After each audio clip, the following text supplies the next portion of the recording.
Хаан банк болон тогтвортой ноос ноолуурын эвсэл хамтран бүтээв.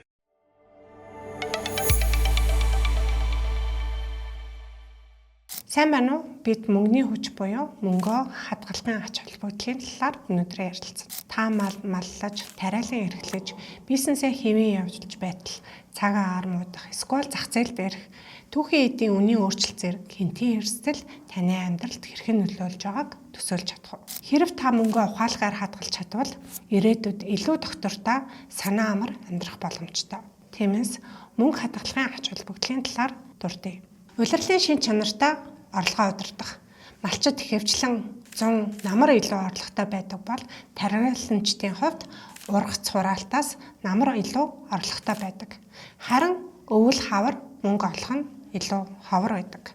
Тиймээс орлого ихтэй үедээ багч гисэн хадгалснаар санхүүгийн доктортой байдлаа хангах боломжтой. Гинтийн эрсдэлд бэлэн байх. Малын өвчин, ган гачиг, мах, түүхийн эдийн үнийн уналт зэрэг гинтийн асуудлууд таны орлогыг бууруулж болно шүү дээ.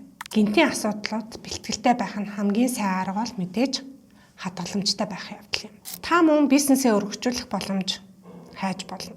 Хадгаламж зөвхөн энэ үед хэрэглэх зүйл биш. Харин ирээдүйд хөрөнгө оруулалт хийх боломжийг ч гэсэн бий болгоно. Хэрвээ та орлогынхаа багахан хэсгийг тогтмол хадгалснаар таны бизнес мал аж ахуй тариаланг өргөжүүлэхэд туслана. Өрийн дарамтнаас зайлсхийх боломж. Мөнгө хадгалж чадахгүй бол гинтийн асуудал гарахад зээл авах шаардлага үүснэ. Гэвч зээл өндөр хүүтэй. Өрийн дарамтанд орох эрсдэлтэй. Хэрвээ та хадгаламжтай бол зээл авах шаардлагагүй болж санхүүгийн хувьд эрх чөлөөг мэдэрнэ. Тиймээс та ирээдүйдээ илүү ихтгэлтэй, санаа амар амьдрахын тулд хуримтлалтай болоорой.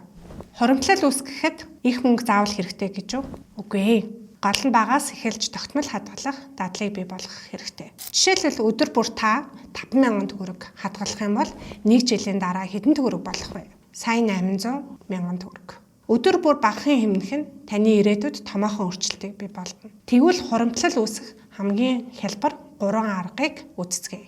Нэгдүгээр арга тогтмол бага дүнгээр хадгалах. Жишээлбэл малчин сүхбагийн хувьд өвс тэжээл худалдаа авах мөнгөгүй болсон. Гэхдээ тэр жилийн өмнөөс өдөр бүр 10,000 төгрөг хадгалснаар 3,600,000 төгрөгтэй болж одоо өвөлдөө санаа зовох шаардлагагүй болсон. Энэ нь өөрөө биднэрт юу хэлж байна гэхээр өдөр бүр та мөнгө хадгалснаар шин дадалтай болж өвөлдөө бэлэн байхаа боломжтой гэсэн үг. Та өнөөдрөөс эхлээд өдөр бүр 10,000 төгрөг хадгалаад үзээрэй. Хоёр дахь арга 10%-аар хуримтлуулах. Магадгүй та бизнесээсээ олж байгаа орлогоосоо сар бүр дунджаар 10%-аар хадгалаад үзээрэй.